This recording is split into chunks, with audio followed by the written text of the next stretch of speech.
No matter if points are gained or points are lost, there will be much to discuss. For analysis regarding tonight's Winnipeg Jets game, here are Dave Manouk, Ezra Ginsburg, and your host, Drew Mandel. The Illegal Curve post-game show starts now. Good evening, Winnipeg. Good evening, Manitoba. For all those joining us live this evening on our YouTube channel and all of our social media platforms, we say good evening, universe, and welcome to the Illegal Curve post-game show. With Ezra Ginsburg, I'm your host, Drew Mandel, here to discuss an absolute heartbreaking defeat by the Winnipeg Jets at the hands of the Calgary Flames, a game that certainly seemed like it was destined for overtime, and at least 1 point for the hometown team ends up with a big goose egg as the Jets drop a decision in regulation 3-1 to the Calgary Flames. Ezzy, good to see you. Hope things Likewise. are doing well on your Monday of your long weekend. Yeah, I already did the shoveling, so I'm good to go. That was maybe the craziest shovel of my 39 years on this planet in Winnipeg. Before we get into the game, want to give a huge shout out. You hear Mandy Shue at the beginning of every post game and every Illegal Curve hockey show. Mandy and our good friend Sean Asor, our longtime producer, got married yesterday. So want to give them a huge shout out before we get into the game. Looked like they had an amazing time. They're amazing people. So wanted to get that in there. But yeah, you mentioned it, Drew. What else can you say aside from that being a heartbreaker, right? Like, we see Blake Wheeler, vintage Wheeler, driving the net, and then it was Neil Pionk who was right there. Just a glorious chance. Looked like the Jets might have, had a steal there. Mm-hmm. And then obviously Elias Lindholm, after Kyle Connor can't clear the puck, just incredible turn of events there for the Jets. So yeah, I mean, you thought for sure that they were going to get a point, and let me tell you, the way the Jets played in that third period, because the first two periods were nothing to write home about, but the way the Jets came out in that third period, I think the start to the period, the shots were 6-1 for the Jets. Like, there were some really good chances, and it looked like the Jets might, have that go-ahead goal, but I mean, it's just horrible. The Flames are a really good team. I mean, we know the winning streak continues here, but I mean, I know Kyle Connor's turnover is going to be, what everybody's talking about, but Connor was really good in this game. He was generating offense. He was trying to put the Jets ahead. So yes, it's horrible, but that type of stuff happens. So, I mean, we're not going to ignore that, Drew. I'm not saying that. I mean, that was an egregious mistake, but Connor played really bad. And when you're playing a team like Calgary, and it's funny because, you think of Calgary and you think of Johnny Gaudreau and you think of Sean Monahan, but you go down the lineup, like Andrew Mangiapane had the assist on Sean Monahan's first period power play goal. Like, Mangiapane has 25 goals. Right. So, like, this is a deep Flames team. Michael Backlund, Blake Coleman, and Mangiapane. That's the line that's been dominant. So you make a mistake like that with less than a minute left, most likely it's going to go in the back of your own net. Well, that's just, it just goes to show you the margin of error that a team like the Jets has versus a team like the Flames have. I mean, the Flames, who are one of the best teams in the Western Conference, if not the entire NHL, they're definitely, record-wise, they're the best team in the Pacific Division. They've, went out and they acquired Tyler Toffoli, who's got the empty net goal, in tonight's game. They're adding to their team. They see their roster as one that's built for a long run in the playoffs, and they have a plus 55 goals differential, which goes to speak to to the skill set that's on display. They don't play a great game. They play probably, for them, they would say it was probably an average game. Meanwhile, the Jets play, for the most part, a pretty good third period when the game is tied. The difference is, one turnover, Kyle Connor's mistake. And, when that turnover happens and you're a Jets team that is struggling to keep your head above water, it inevitably ends up in the back of the net. But when you're a Calgary team that has, whatever they have going for them, skill, a lot, a little bit of pretty much everything, Drew, is going well for them right now. Good fortune. The Jets have that glorious opportunity right before the Flames game-winning goal. When you said, with Wheeler in his net drive and Markstrom is down and out, and it looks like there's a wide open net there, and no Jet can get their stick on the puck. That's the difference between the two teams. The margin of error for the Jets to be successful is so small that when they make a mistake, they oftentimes can't overcome it, Ezzy. And that's, I think, what you saw today. Calgary was able to overcome their mistakes, The Jets simply weren't, especially that back-breaking error late in the third period. I mean, it's not even it's a turnover and it's an unforced error, but I mean, that's not anything. Kyle Connor makes that play in his sleep normally. There's no pressure attached. It's not like it's a forecheck that leads to it. He just gets a little eager, or the puck bounces on him, or whatever it is. But we watch a lot of hockey. The people in the chat watch a lot of hockey. You can always tell when a mistake like that is going to come back to bite you. That kind of unforced error never ends up with just a simple clear 2 seconds later. It always ends up in the back of the net, especially when there's less than a minute to play. Yeah, and I think we can agree that we didn't think that goal was going to be overturned as opposed to the second goal, right? Like that was DeMello and Tkachuk, just both kind of jostling in front of the net. I mean, Hellebuck wasn't interfered with there, as opposed to, as I mentioned, I mean, that was clearly offside on the first goal that was overturned, that Lindholm scored, or thought he scored, right? Yeah, so I agree with you. Offside call, the Matt Prefontaine, the Jets video coach calling for the offside challenge. Well, and good for him, because I don't know what you thought, Drew, but I didn't think it was offside originally watching, and that's why these guys are paid the money that they're paid, right? Because it's an inch, and they notice that, and they make sure usually when they give the okay to the coaching staff that they're going to be right. But obviously this one's different because it's later and you have less to lose, right? So I agree with you. It's inside a minute. It's done by the command center at the NHL. So it's not like the Jets have any say in requesting that challenge. But that's right. It's just it's a back-breaking defeat for a Winnipeg Jets team that just can't afford losses. They can't afford overtime losses, but you definitely can't afford regulation losses. And that's just where they're at this stage in their season. Today was game 50. I mean, you tweeted about it yesterday. I saw that the Jets had room for maybe 10 more losses in the last 33 games, including today's game, and that's being charitable.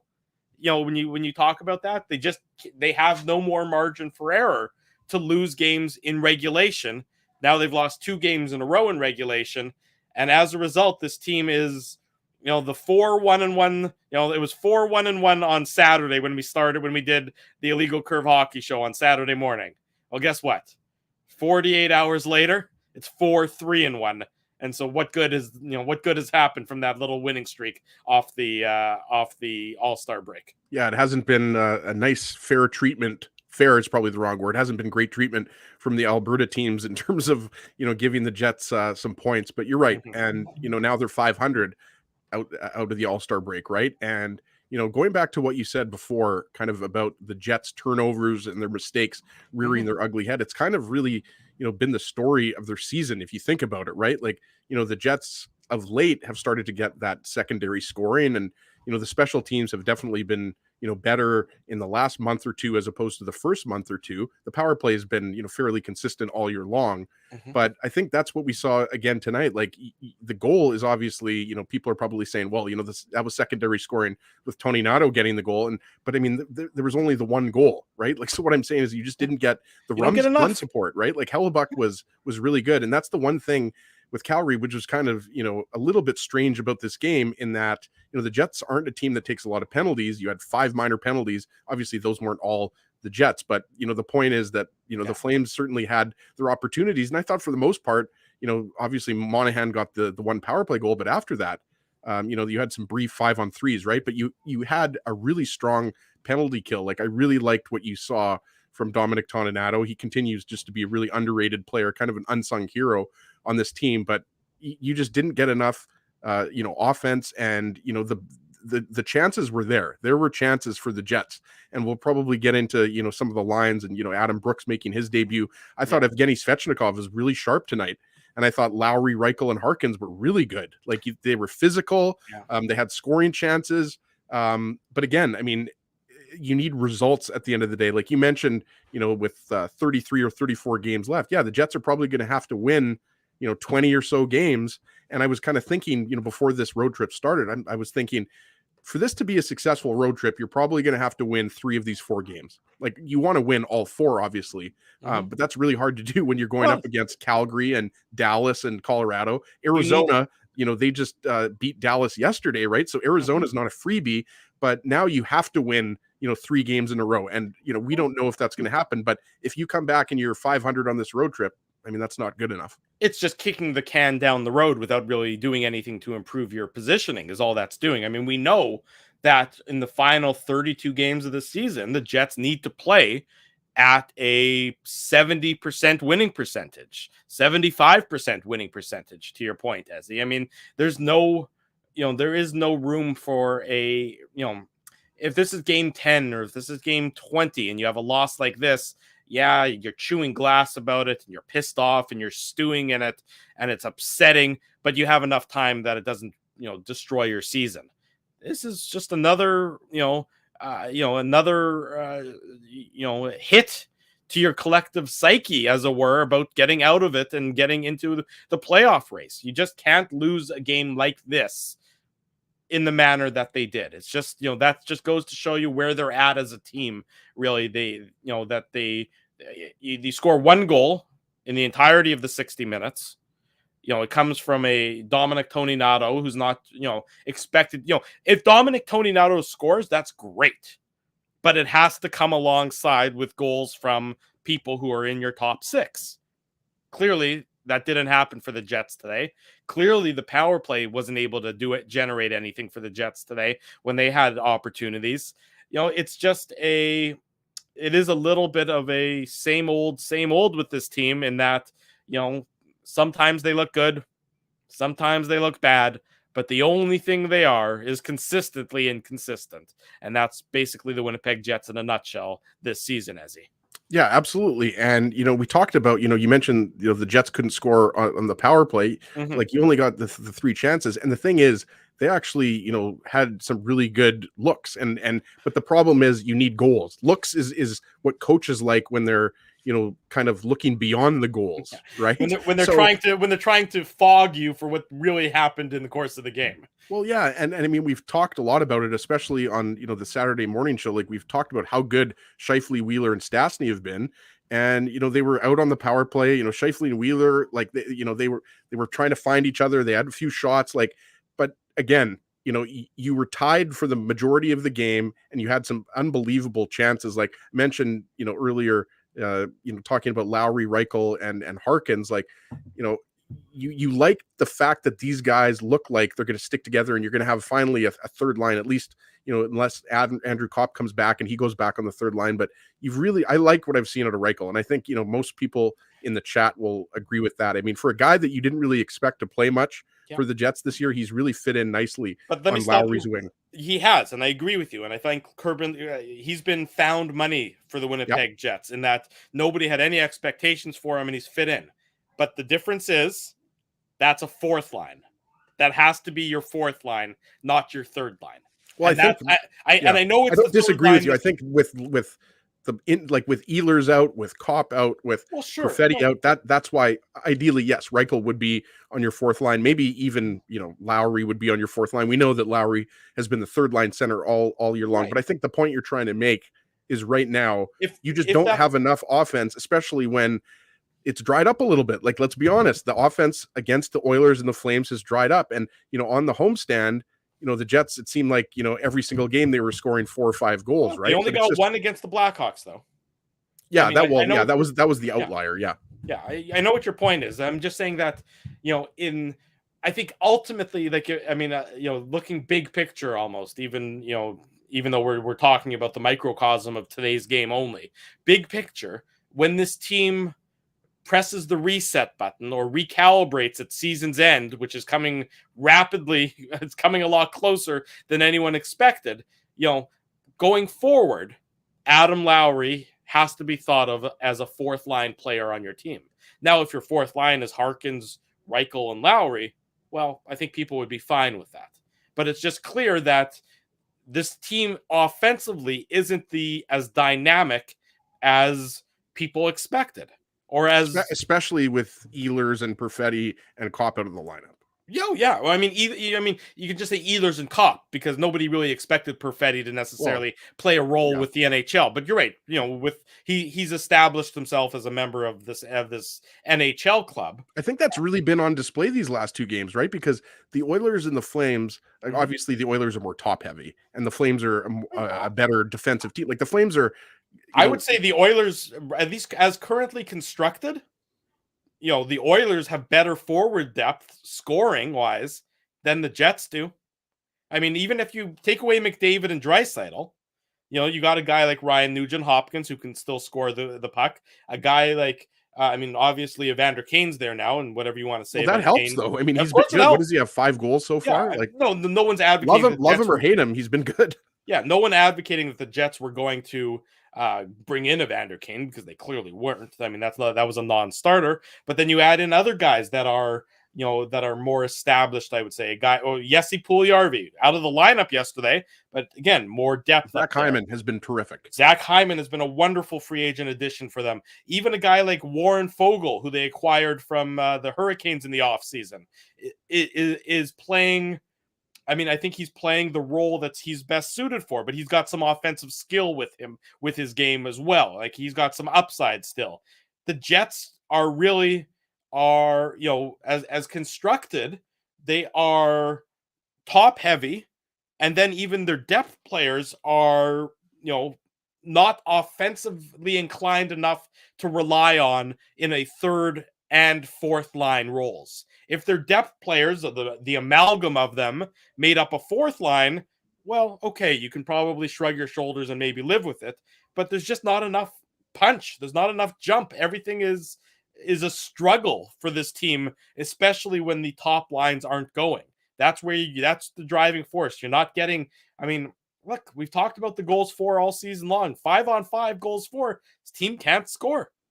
Well, and you saw that the first couple periods, and that's why the third period was so impressive, and it looked like the Jets were going to take the 2-1 lead there, right? We talked about how close they were to taking the lead, and the first couple periods, though, I mean, I go back to Backlund, Mangiapane, and Blake Coleman. Like obviously Blake Coleman has the 2 cups with Tampa Bay, right? Like that is an excellent third line, and we know that Lindholm, Tkachuk, and Goodrow is not only the top line, it's one of the best lines in the league, period. It might be right now, the way they're playing with the 10 wins in a row, right? So, I mean, this Flames team, and then you throw in, Monahan, they're just deep. Like Oliver Shillington, remember, he was a guy, Drew, that, he was, projected to be a top 10 pick, and then he ended up going later in the second round. Like, he can skate. And, say whatever you want about guys like Nikita Zadorov or Rasmus Anderson. Like, I thought Anderson looked really good tonight. Like, they're big, they're fast, and they're heavy, and they are. They have an identity. Well, they have an identity. They're a team that you don't like to play against. Like pick whoever you want, right? Like mentioned Zadorov, he's 6'6", he's a monster. Milan Lucic, I mean, he's a guy that you saw him throwing his weight around. There's and that's the Daryl Sutter brand, right?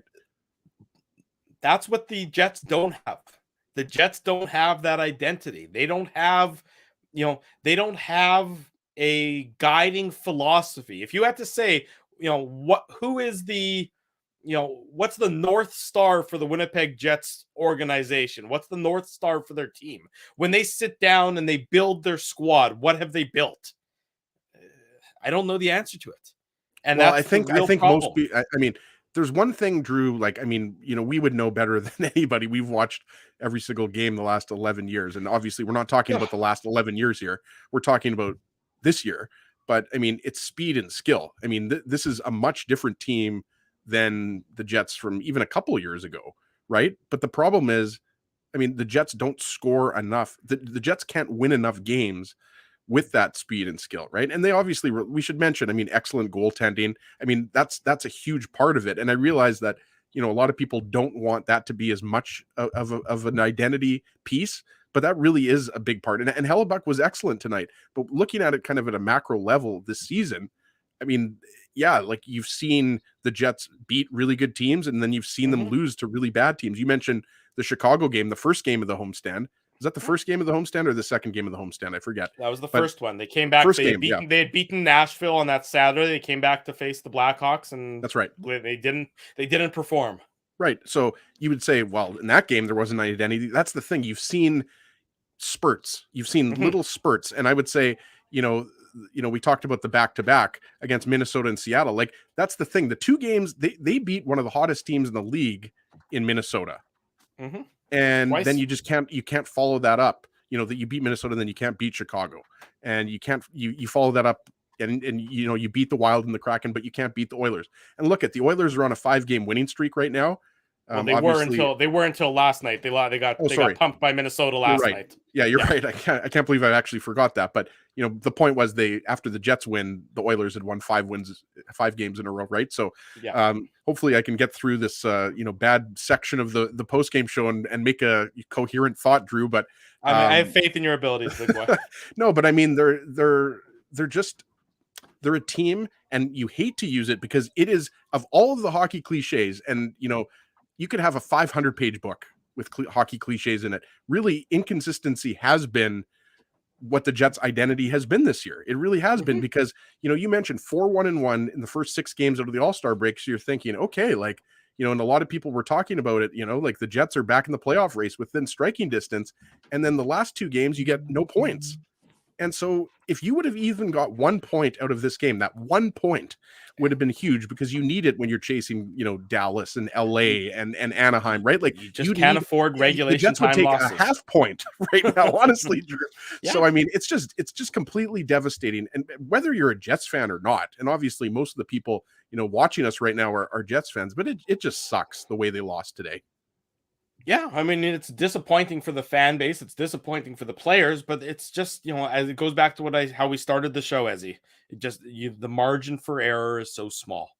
And when your margin is that small, it ends up biting you in the behind when you make a mistake. And it's, these guys are always going to make mistakes. Mistakes are inevitable, even at this level, because they're human.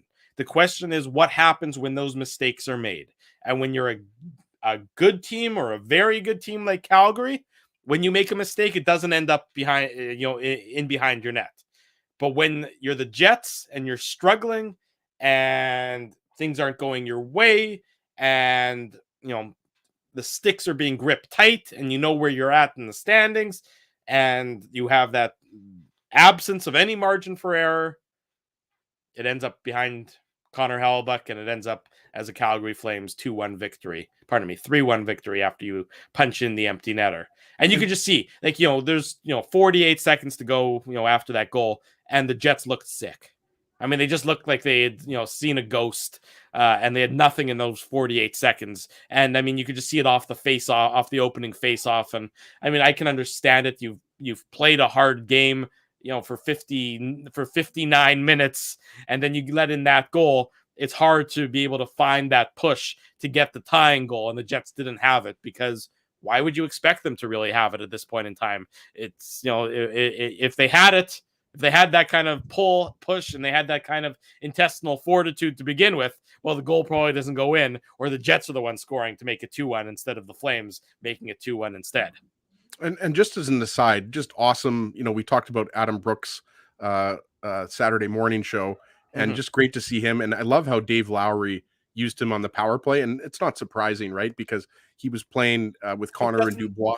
Doesn't that just tell you how thin this team is right now? That a guy who hasn't played. Absolutely. And that's what it goes back to. And again, we mentioned, Edmonton, right? Like I listened to, I know you guys like to think that when I'm not on the post-game show, I don't listen, but I actually went back and I listened, and you guys pointed that out with Edmonton, right? Like you got to remember, Oscar Klefbom is arguably their best defenseman. He's been out all year. Duncan Keith is out, right? Like Jesse Puljujarvi is out. So it's not just Puljujarvi, right? Like the Edmonton back end is a lot of kids, right? Like you've got Philip Broberg, you've got Evan Bouchard. I mean, Bouchard is not a kid anymore. But he's still, the point is, he's early 20s. Every team has injuries. So every team has injuries. That's what I'm trying to say, problems. Right? So especially though, when you're a team like the Jets, who's been struggling to score goal at times, like we mentioned against Minnesota, they weren't struggling to score goals with 6, or against the Kraken, they seem to be doing okay. But the last couple of games against Edmonton and Calgary, I mean, that is on display. Like you could use, some offense from a guy like Nikolai Ehlers. You could use, some offense, whether it's on the PK with Andrew Kopp or at 5-on-5. Perfetti was playing, I think, his best hockey before he got injured. So again, not excuses. We're just making observations a team that, you know, at 5-on-5 has struggled all year long. Like we've talked about it. They're bottom, what are they, 26th, 27th in the NHL, whatever. It doesn't matter. It's not good, right? Yeah. Like it's just not good. And it's kind of surprising, not kind of, it is, when, you know, you still have Scheifele and Dubois and Wheeler and Connor. Like you still have enough players on this team that you can be better at 5-on-5. And we saw that through the first two periods. Yeah, they did their part there. I'm not sure what happened to Ezzy. It looks like he might have frozen a little bit, but I'll carry on at this point. You know, this is a Jets team that, you know, look, the game was there for the taking. And I think that's the part that is so troubling, is that, you know, it's not like the Calgary Flames played that well, is what I would say. Is that the Flames, you know, from their standard, I would suggest that the Flames played a decidedly average game. You know, okay, as he's back there, I think he froze for a second there. As he, what I was saying, Not sure what happened. My kids, like, I don't know if anybody can hear. My kids are running upstairs, so one of them might have knocked the router. I have no idea, but you're back. It's all good. Yeah. What I was saying though is that the Flames, you know, from their perspective, played probably a pretty average game. You know, they didn't play a great game from the Cal. You know, this is a Flames team that's been going out there and just absolutely wailing away and lambasting teams in laughers.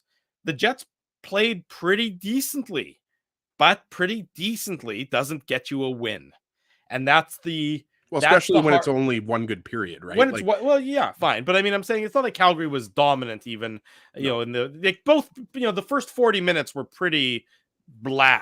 Yeah. I mean, when you have officials calling penalties, you know, as quickly as they were calling them, you know, in the first period, when there's 5 penalties handed out in the first period, it's hard to get into any flow of the game. And that's just what you see there, is that, Gaudreau takes a penalty 25 seconds in, then Scheifele takes a penalty a minute after that, and then Goodbranson takes a penalty 2 minutes later, and then Morrissey takes a penalty at the end of the period, and then DeMello takes a penalty at the end of the period. There's just no flow to the game in the first period. There was no flow, like that happen. But like we talked about it, like, you know, you give up one power play goal, but I mean, aside from that, the penalty kill was really strong, right? Like, so I thought, you know, that wasn't one of the reasons why the Jets lost. You're right. I mean, it was a tie game for the majority of the game, and it looked like, and it didn't just look like. I mean, the Jets definitely did feed off the goal that was called back by Lindholm. They really did, and they came out in the third period, and you know, they played with desperation, and that's something that you would like to see more of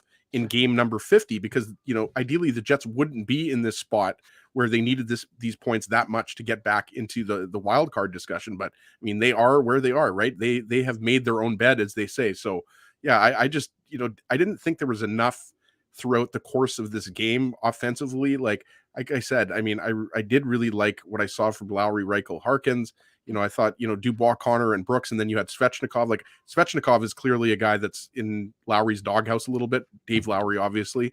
And, you know, I was surprised he was in the roster. Well, and was over Vesalainen, right? That's what I was surprised by that. And I don't know if we're the only people that think that Vesalainen's been playing better. Obviously, you know, the Edmonton game was not his strongest game, but I actually think, you know, he has been, you know, doing more on the ice to stick in the lineup. But I think Svechnikov, unless, you know, something, you know, happens that we don't know about, Svechnikov, I imagine, will probably stay in the lineup for Wednesday's game against. Well, Dallas. I was surprised that after he took the double minor, or the 2 penalties back to back against the Oilers, including one of them being an unsportsmanlike conduct penalty, I was surprised to see him in the lineup. Now, maybe Dave Lowry was giving Svechnikov an opportunity to redeem himself, or maybe he didn't like Vesalainen's game on I guess what day is that? Saturday now. The long weekends make the days all blend together. And I understand where he's coming from with that perspective, Dave Lowry, in not loving Vesalainen's game. But, you know, you just got these guys who are there. I mean, you know, with all due respect to Vesalainen, he's just a player who's there. With all due respect to Svechnikov, he's just a player who's there. They're not impacting the game in any which way. They're not, you know, carving out a role for themselves in any which way. They're just guys who are going for a skate, and, you know, if the puck lands on their stick at the right time, then maybe they can do something with it. But it's just, you know, a puzzle piece. This whole Jets team is just puzzle pieces that I don't necessarily see them, you know, when they fit together, I don't necessarily see it being a finished product. They're just pieces that sometimes get stuck together, and they might not have any cohesiveness, or might not have any. It doesn't create a beautiful picture at the end of the puzzle. Yeah, fair enough. I mean, I don't really enjoy doing puzzles myself, but I have been doing more puzzles with Ariella, my daughter. Yeah, well, Almost 4. She loves doing puzzles, so because she loves it, it basically means you know how it is, Drew. If I your do. kids love something, you basically have to love it. You don't have an option, or at least you have to pretend to like it, right?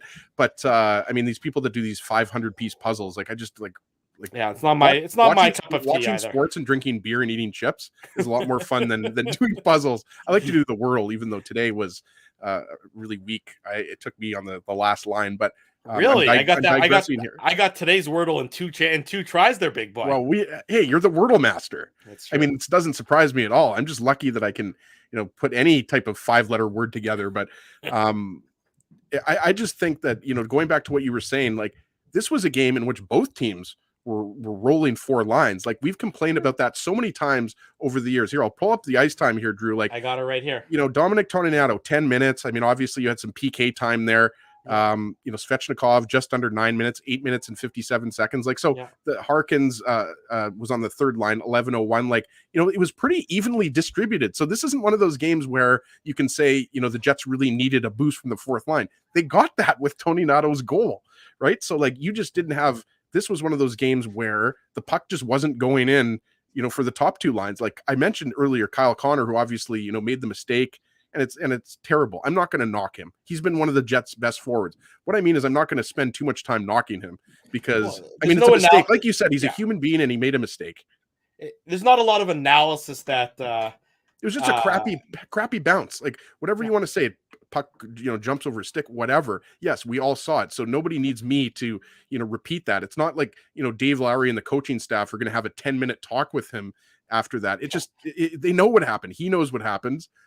And so like this was a game in which you knew that the Jets were up against a monster. Like, and again, I didn't think we'd be saying this back in October, that the Flames would be one of the best teams, if not the best team in the West, but they really are. And you throw in Toffoli and they're just that much better. That's what makes the loss so unfortunate. The game was there for the taking. Right.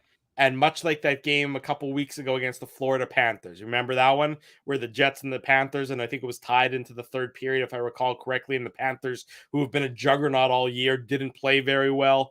And they're like, okay, well, the game's tied. It's here for the taking, so we're going to take it. The Jets have the Jets this year haven't taken one of those games that's there for the taking.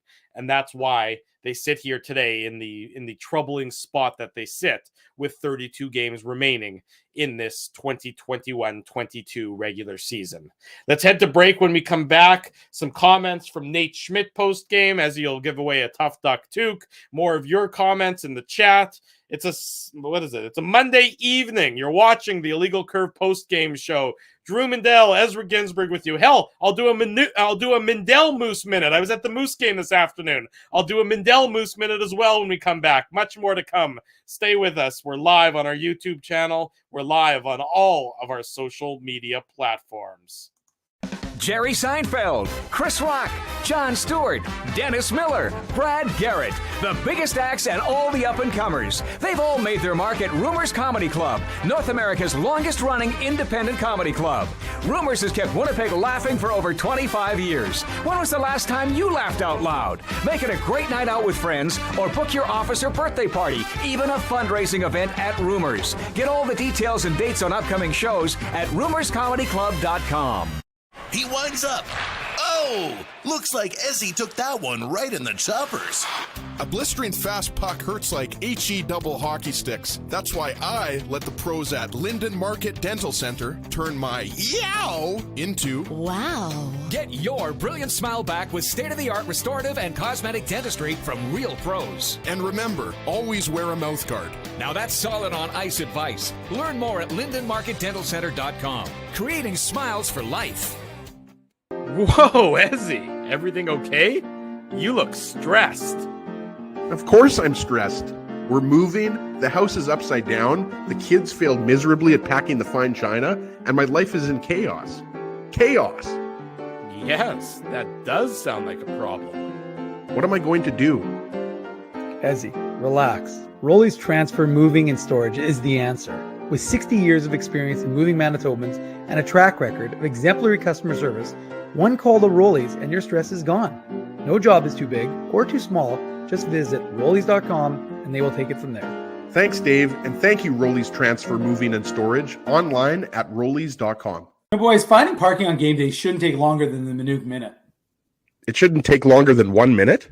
Yeah, less than a minute? I spend at least 20 driving around to find street parking, or if I'm in a rush to the game, I'll shovel out 20 at a parkade. You're both doing it wrong. There's this app called Grid Park. It lets you find and pre-book your parking spot on game days, and you can reserve your spot up to 1 month in advance. And guess how much you'll pay? Tell me, Dave. You know I love a deal. Ezzy, $5. Come on, $5? Yeah, and it's just 2 blocks from the arena. The Grid Park app? Yep, spelled GRYD Park. And you know what else? There's more? Our listeners get their first park free with the code FIRSTPARK. Wow, so they just download the Grid Park app and pre-book their next game day spot for free? Yeah, you got it, Ez. Promo code FIRSTPARK. Only on the Grid Park app. Hi, it's Drew from Illegal Curve here. Selling your home can be stressful, but it wasn't for me. Thanks to my friends at Zappia Group Realty, they made the process so easy. My home sold within 48 hours and with multiple offers. Zappia Group Realty took care of everything with their exquisite customer service and attention to detail. If you want to sell your home for more in less time, get started by talking to Frank and Mauro Zappia of Zappia Group Realty. Online at zappiagroup.com. For 3 generations and over 80 years, Tough Duck has been making apparel that works and plays as hard as the people who wear it. From jackets to work boots and everything in between, Tough Duck's clothing can handle the harshest environments, even the Illegal Curve Hockey Show. Work to live, live to play. Visit toughduck.com.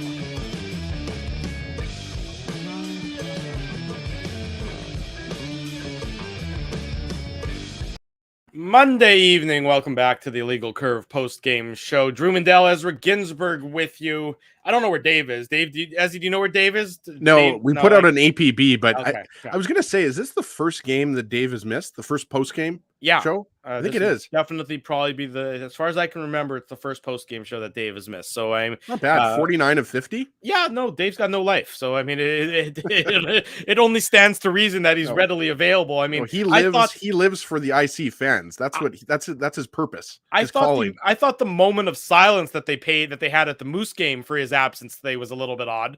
But and on Bird and Bobblehead, did you get your Mikhail Bird and Bobblehead? It was Bird and Bobblehead game yesterday. Today was Superhero Day. That's why I was in attendance. I was there as one of the. That's why you had the cape on. Yeah, that's right. Yeah, exactly. I was wearing a cape and the whole 9 yards. I had kids running up to me wanting to take photos. It was a fun afternoon for everybody. Dave M is away today. Likely going to be away on Wednesday, but he'll be back in time for the Colorado game on Friday, and then of course the Saturday Illegal Curve Hockey Show. So don't worry, folks. He's in a better place than we are. Dave M is in a better place than we are right now. It's that doesn't mean he's gone to heaven. He's just gone somewhere without any snow. So that's I think fairly close to heaven at this point in time. Anyways, good to see you all on this Monday evening talking about the Jets' defeat at the hands of the Calgary Flames. 3-1, the Jets lose. Calgary scores with 47 seconds to go. Elias Lindholm from Johnny Gaudreau. That's the game-winning goal. Tyler Toffoli puts one into the empty net to make it 3-1. Jets, you could say, quote-unquote, deserve better, but they didn't deserve better ultimately because, deserved only goes so far when it comes to NHL games. Here's a quote from Nate Schmidt post-game. Quote, "It's hard when you're 40 seconds away from at least getting a point, but it's a hard-fought game. It was a good hockey game. There were lots of chances for both teams, and both goalies played well." Continuing on from Nate Schmidt, "The team has been really good, and they came out with a good start." So, pardon me, that team, meaning the Flames, has been really good, and they came out with a good start. Once we got into the game, once the Jets got into the game, and I think we started to play better as the game went on, but it sucks that we gave up one late. Indeed, it does for their fan base, Nate Schmidt. The Jets are so close to earning a point, at least, but are unable to do anything, and it's a disappointing home loss for the Jets. Road loss for the Jets. Here's Pierre-Luc Dubois post-game, his comments. We need wins right now. We're 7 or 9 points out of the playoffs right now. They are good teams. They don't lose many games. We need wins right now.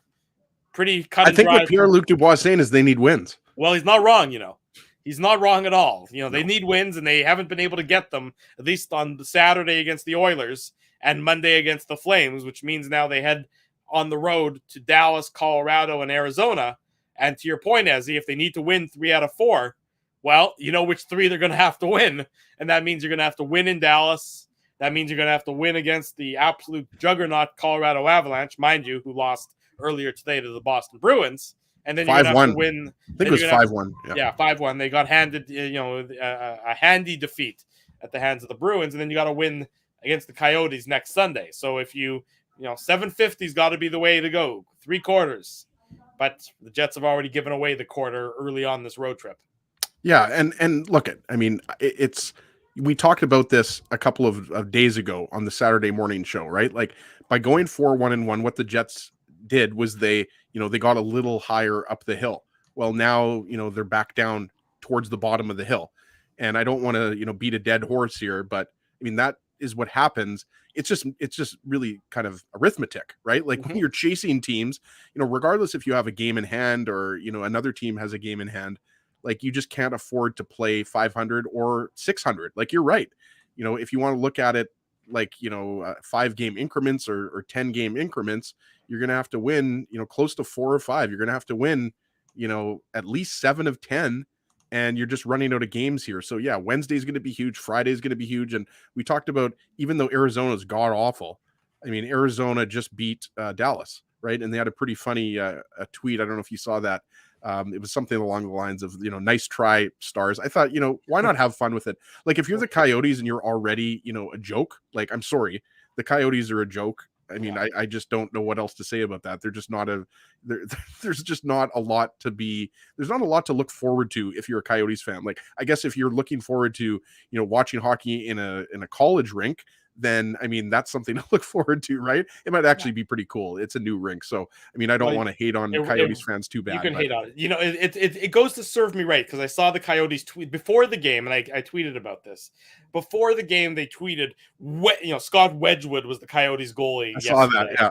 And so Scott Wedgwood, so the Coyotes, every professional sports team's social media has to treat their fan base like complete and total morons. Apparently, that's one of the rules. So they come out before the game and it's not Wedgwood in net for us tonight. It's Wedgewall. And I look at that, I'm like, Scott Wedgwood is a journeyman goalie who currently has a save percentage of .900 and a goals against average of 3.20. Never before in his life has he been called Wedgewall. Not every, it just drives me insane. And this but we should we be surprised though with how much Arizonans is it Arizonians? Arizonians? I don't know. Yeah. But I don't know. Say how much they love a wall. I was going to say that, how much they love a good wall, right? I can so see obviously we're joking about that, but yeah, the Coyotes though they're not a pushover. They've beat the Jets and they just beat the Stars. So again, yes, guys, like the Jets should beat. Like we've said that so many times this year, but the Jets are not an upper echelon team. We thought they were going to be a top 10 team this year, but what are they overall in the standings? 18th or 19th out of 32 teams. Something like that. So the Jets are a middling team right now, so they can't take anybody lightly. And again, we're not saying that they will, but we're just saying that we've seen them take teams lightly, though. I mean, I think that's what we've seen this year. We've seen some of the I think we have seen them take teams lightly this year. I mean, the Jets are currently 19th in the NHL in points and tied with the Vancouver Canucks. I think did the Canucks play tonight? They might. I'm not even sure, but the Jets are. You are absolutely right. They are the definition of a middling team.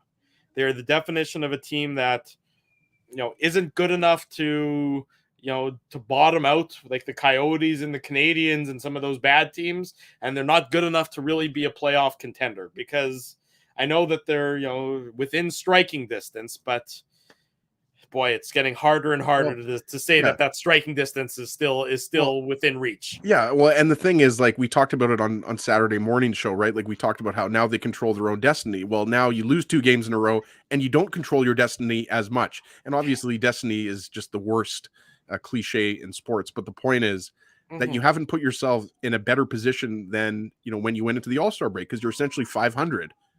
coming out of the All-Star break because you've lost your last couple games. So Yeah. whatever you want to call it, the room for error.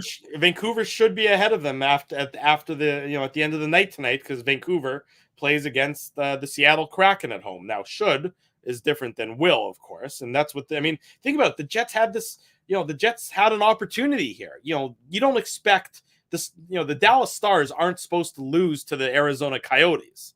So entering tonight's game, the Jets, got a bit of a reprieve. They got a bit of a pardon from the governor in that Dallas was only 4 points ahead of them and not 6 points ahead of them. Right. With a win today, and the win was sitting there, the Jets could have been 2 points behind Dallas. Instead, they're still 4 points behind. They play each other, obviously, come Wednesday. And I don't think Dallas plays tomorrow. They do not. So, it's another huge game on Wednesday between the Jets and the Stars. But had the Jets won today, after Dallas lost yesterday, the Jets could have been tied with Dallas with a win on Wednesday night. Right. Instead, we know where they are in the standings, and we know that people are still sort of throwing their hands up in the air and trying to figure out how to rectify the situation that is the Winnipeg Jets. Right. And, we could sit here, all day long and talk about, are the Jets out of it or not out of it? Like, we all know that, say whatever you want to say, their chances are not good. Yeah, like, they're not good. Right. So but the thing is, like, regardless of what you think the Jets' chances are right now, like they still do have whatever the chances are. Like, Money Puck to me is, what I think about that, Drew. Like, I realize that, Sportsnet, TSN, they got to show that type of stuff. Yeah. I just think it's stupid. It's just filler content. Well, it's to say, the Jets go from 17 to 20 to 25. I mean, what are we talking about here? Like, I mean, it's not a big deal. If the Jets put together 4 or 5 straight wins, then yeah, they're going to get closer to 50%. And obviously each win, each loss, I mean, that affects your percentage chances. But like, let's talk about that, a little bit later. We all know what the Jets are facing here. They're going to have to win, the majority of their games, whether that's 65%, whether that's 68%, 72%, whatever. I mean, it's a lot of games. They're going to have to win 20 or 21 of the remaining, 33 games left. No, 32. Sorry, 32. Today was right? game 50. So, I mean, you have to win. A lot of games. It's a lot of wins. Win a lot of hockey games. Yeah, they have to win win a lot of hockey games. Yeah. I mean, for somebody who, was just happy to get a B in pre-calculus math, take it from me. I mean, it's not going to be easy, and you're just going to have to win, a lot of games here. And if you're the Jets, that's all you can really, I think, hang your hat on. I mean, you can't. They know the situation they're in, but you got to dwell on this loss, right, Drew? I think they have to start games better. If you're desperate, and they are desperate, and every game is filled with desperation, they have to start games better. They have to. I mean, I agree with that. It's been a problem all year long. The way they played against the Edmonton Oilers for everything but 10 minutes, was just not good enough. And if you're, here's Pierre-Luc Dubois again in a quote: "We can do a better job of every night when you play the Jets, what type of team you're going to play against." That's his way of saying the Jets need to find an identity and stick to an identity. And he says, especially at this point of the year, we can't be tiptoeing into games. That means they can't start slow. That means they got to start. They have to be, a horse in the starting gate and be ready to go from the absolute opening whistle. This isn't Seabiscuit, right? Well, they're not, the Jets aren't great closers and they're not great starters. So aside from that, when it comes to that mushy middle, they're right where they need to be. Right. And Pierre, like, what are these guys going to say at this point when it's another disappointing loss after, you had a disappointing loss at home to end the homestand against Edmonton? I agree, Drew. Like, that was, way too sleepy of a game. Yeah, the Jets made it interesting and almost tied it up in the third period. But I mean, he was too little too late, little. and tonight was, this afternoon was the same kind of thing, right? Mm-hmm. Like, I didn't really love, the first period for the Jets. Like, I didn't think they generated enough offense. I think they got hemmed into their zone way too much by Calgary's really skilled forwards. I mean, I did like, some individual performances. I like how the Jets came out in the third period like a house on fire. Like, there are some things that you liked, but again, it was not a complete game, and it was a tie game in the third period. Like, this was a game that the Jets should have got at least a point, if not 2 points. And we know what happened, with 47 seconds left. So it's just one of those games. it's just not a fun result for the Jets. It was not a fun result as well. Before we bring in the Tough Duck hardest hitting comment, a quick update on what happened in downtown Winnipeg earlier today. Put on your antlers. It's time for the Manitoba Moose Minute on the Mindell! Illegal Curve Hockey Show. It's the Mindell Moose Minute. Did that work? Did I interrupt the voiceover successfully? Yeah. Okay, good. I wanted to see if I thought you would have time to switch that. I didn't have time to make the edits to change the entire intro video. Yes, it is normally the Manitoba Moose Minute, but I was in attendance at this afternoon's Moose game, and apparently I'm the kiss of death. The Moose did lose today to the Milwaukee Admirals by a 4-2 margin.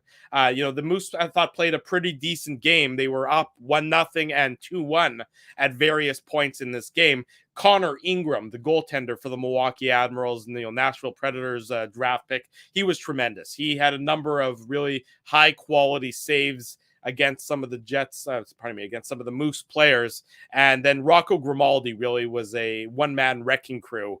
The tandem of Grimaldi and Cody Glass were terrific for the Milwaukee Admirals in this afternoon's game. I happened to be sitting behind Cody Glass's family and his brothers, so they were definitely happy. I think Cody Glass ended up with either 2 or 3 assists on the game. Rocco Grimaldi had a couple of goals, and it was a little too late for the Moose. They were trying to get back into it, and with the net empty, the Admirals were able to ice it away. 4-2 was the final score in downtown Winnipeg. I would give you a lot more insight into the game, but I admittedly was spending half the time with my son as he was shoveling in popcorn as if it was the last thing he was going to do in his life, and my daughter who was equally shoveling in the popcorn. And so I had to, I was on daddy duty at the same time as watching the hockey game. But that's and you are a great dad. I got to give you that. You might be a terrible human being, but you are a great dad. Thank you. It's so against my character that I have to be. I have to amp up my terribleness as it relates to all other human beings, because I'm, to make up for being a good dad for my kids and a good husband for my wife. No, you know what? Out of our group of friends, you had kids first. I mean, there were some other people, like I have some other friends that have older kids, but they don't count. No, you're a great dad. Obviously, everybody that watches the shows knows I'm giving you a hard time, but I was going to ask you what type of snacks you're having. But for kids, I mean, that's what it's all about, right? Going to a movie or going to watch a hockey game or a football game, like the snacks are just as important as what's actually happening. I was wearing this shirt. I was wearing my IC sweater. Attaboy. And the guy who was the concession stand worker, he said to me, he gave me the kids popcorn, and he gave me and my wife our beer because, of course you got to have a beer. And he gave me I ordered a piece of pizza because I didn't really have any lunch. That's what let's get into it, Drew. I needed to know that. He gave me a piece of pizza, and then he said, there's actually 2 pieces of pizza. There's 2 pieces in there because the first piece was sort of small. And so I said, "Oh, okay, thanks." Nice, very nice, generous. Yeah. And then after we were done and we were about to leave, he said to me, "Are you Drew Mindell from the Illegal Curve Hockey Show?" And I said, "I am." And he says he watches us all the time and he loves us, and that's thank you, very nice. That's very nice to hear. Always great to hear from fans. Blah blah blah. Like it is to hear from all of you who are in the chat room on this Monday evening. And then when I got back to my seat, I'm pretty sure he gave me a free piece of pizza just because of who I was.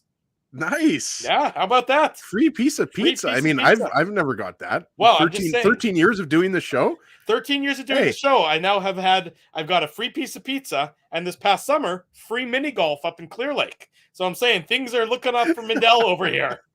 Oh, that's awesome. It's good to hear that you guys had a good time, even though the Moose didn't win, but that's always funny. Doesn't matter. The kids had a great time. They were bouncing in their seats. And that guy obviously, watches the show because he knows that's all we want is free food, right? Like free food, free beer, free alcohol, just free anything, really. Basically. But that was pretty for anything free. That was a pretty good Moose minute. Usually, Dave, makes it a Moose 4 or 5 minutes. Yeah, no. But unfortunate that the Moose couldn't, win, even though they've been doing nothing but winning at home. So hopefully they'll get back on the winning track next game. And I know that we gave away some Moose tickets, so obviously I think we had some winners at today's game and yesterday's game as well. So and I was going to say Yeah, no, I was just going to say too, Connor Ingram have to get, that he's from Saskatchewan, first of all, but you mentioned, Cody Glass, we know he's from Winnipeg, and that was the last draft that I was at covering it for Illegal Curve with Huss, and got to meet Cody Glass, just the nicest kid, and nobody will say anything bad about him. So we know he's going to get into the NHL eventually. And then Rocco Grimaldi, we know, he had a bounce back year with Nashville last year, former member of University of North Dakota. So some good connections there. And we always talk about how, the quality of hockey is obviously a step below the NHL, but it's still, the second best league in North America. And especially, all the good, stories this year with the Moose, all the injuries and everything like that. I mean, they're going to be a team to watch. They're a top 5 team in the AHL right now.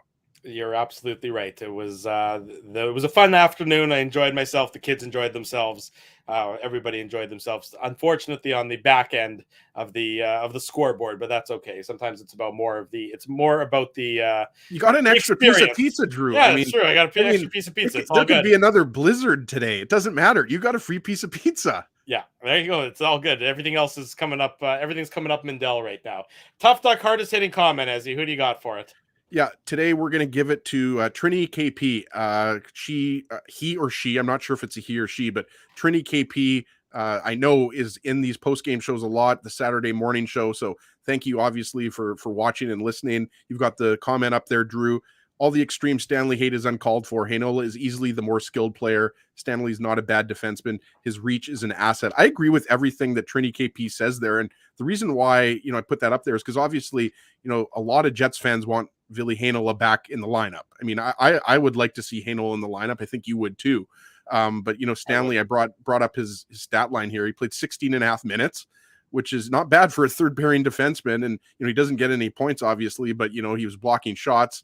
He was only credited for one hit. I thought he'd had more hits than that, but just, he was good. I mentioned, the penalty kill time. Let me check here. Stanley was out there for, I missed it there. I don't know how many minutes he was out there for, but Stanley was on the PK for 2 minutes and 56 seconds. There you go. I thought he was really solid. We talked about, only give up the 1 goal on the 4 chances for Calgary. So I agree with Trini KP here. So you have won the Tough Duck hardest hitting comment. Good job. Send me an email, ezra@illegalcurve.com. Just send me your mailing address, and then Tough Duck will ship out a toque for you. And you're still going to need it because winter's not over yet. No matter what the groundhog said, the winter is still not over. You can also slide into Ezzy's DMs at ICEZG. I want to say a big thank you, of course, to all of our sponsors: Rumors Restaurant and Comedy Club, Linden Market Dental Center, Zappia Group Realty, Bernstein's Deli, Tough Duck, Boston Pizza, Seagram's, Rolly's Transfer, and Grid Park. Support these fine businesses because of their continued support of IllegalCurve.com, the Illegal Curve Hockey Show, and what you're watching right now, the Illegal Curve post-game show. We're next back in action Wednesday night alongside the Winnipeg Jets post-game show right around 9:15 p.m., give or take, with a 6:30 puck drop in Dallas. So you can stay with us for the post-game as the Jets look to get back on the winning side of the ledger after dropping tonight's decision by a 3-1 margin. If you find Dave Manouk, tell him, send him back our way. For Ezra Ginsburg, I'm your host, Drew Mindell, until Wednesday at 9:15 p.m. Thanks for watching the Illegal Curve postgame show, and we wish you good night and good luck.